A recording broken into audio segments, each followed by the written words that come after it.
Ce séminaire devait initialement se tenir les vendredis 5 et samedi 6 juin. Au départ, je n'avais pas percuté car ces dates étaient le fruit du hasard du calendrier 2020. C'est en le préparant que je me suis souvenu d'avoir rencontré non seulement plusieurs 6 juin, mais des samedis 6 juin lors de mes recherches sur Rennes-le-Château. Je vais maintenant vous démontrer que cette date, a priori anodine, semble inscrite par une main invisible dans l'affaire qui nous concerne. Samedi 6 juin, une date code dans l'affaire de Rennes-le-Château par Chris Darkis. C'est en préparant ce séminaire consacré aux initiés de la littérature et au mystère du triangle audois, séminaire prévu initialement les 5 et samedi 6 juin 2020, que je me suis souvenu d'avoir croisé non seulement plusieurs 6 juin, mais des samedis 6 juin lors de mes recherches.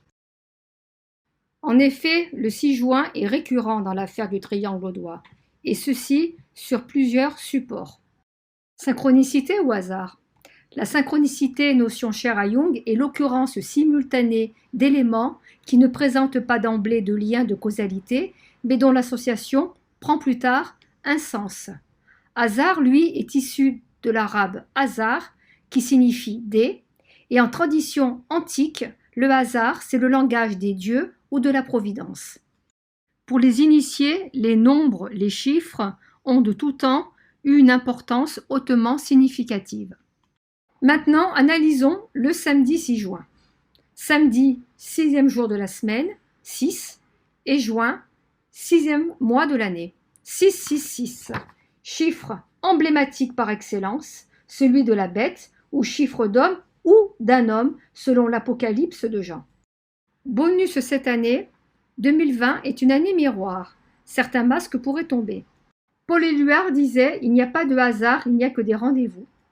Eh bien, il semble qu'il y ait eu un rendez-vous physique ou en esprit, nul ne le sait mais il est écrit, entre l'abbé Boudet, notre cher curé de Rennes-les-Bains, et Maurice Leblanc, créateur d'Arsène Lupin, à 23 ans de distance via leurs ouvrages respectifs.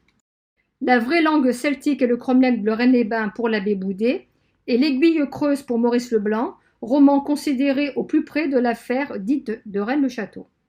Par chronologie, nous allons commencer par la VLC parue en 1886. Notons la date du 6 juin 1885, mise en évidence dans le chapitre 4 consacré à la langue basque, page 119. Dans le livre, il n'y a aucune date mentionnée.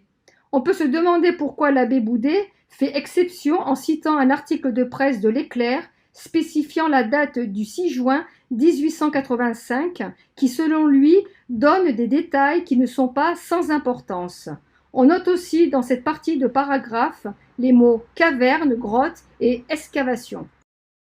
À noter en aparté que Glovis d'Ardentor de Jules Verne fut publié en 1896, mais que l'action du roman se situe précisément en 1885. Maintenant, passons à Maurice Leblanc et l'Aiguille creuse paru en 1909. La date du 6 juin revêt une importance certaine pour l'auteur car elle est citée 5 fois, 3 fois 6 juin et 2 fois samedi 6 juin. Ici, l'année n'est pas indiquée, seul est mentionné que c'est Pentecôte. Nous retrouverons le 6 juin et Pentecôte associés sur le calvaire de Rennes-le-Château. Pour insister sur l'importance du 6 juin, Leblanc ajoute un point d'exclamation et enfin, comme un écho à la VLC de Boudet, avec l'article de presse de l'Éclair, Maurice Leblanc évoque le fait que la date du 6 juin s'est allée dans les journaux. Cette partie du roman correspond à la découverte du parchemin codé et de la crypte qui recèle le trésor des rois de France. Comme chez Boudet, on y parle de grotte et de crypte.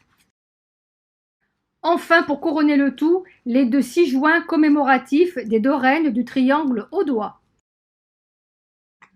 À droite, le calvaire commémoratif de la restauration de l'église inaugurée par Monseigneur Félix Arsène Billard le 6 juin 1897, jour de Pentecôte, et à gauche, la plaque commémorative de la célébration du centenaire de la mort de l'abbé Boudet le samedi 6 juin 2015. La plaque Boudet fut apposée dans le porche de l'église. La date, je peux vous le certifier, fut choisie par hasard car j'ai participé à l'événement. Elle correspondait à la tenue d'un colloque consacré à l'abbé Boudet en ce mois de juin 2015. Et coïncidence, hasard, c'est tombé justement un samedi 6 juin. C'est bien plus tard que j'ai établi le rapprochement. Force est de constater qu'il semble y avoir une main invisible, une force derrière ces 6 juin récurrents. Et enfin, un petit dernier, le 6 juin de Pierre Plantard.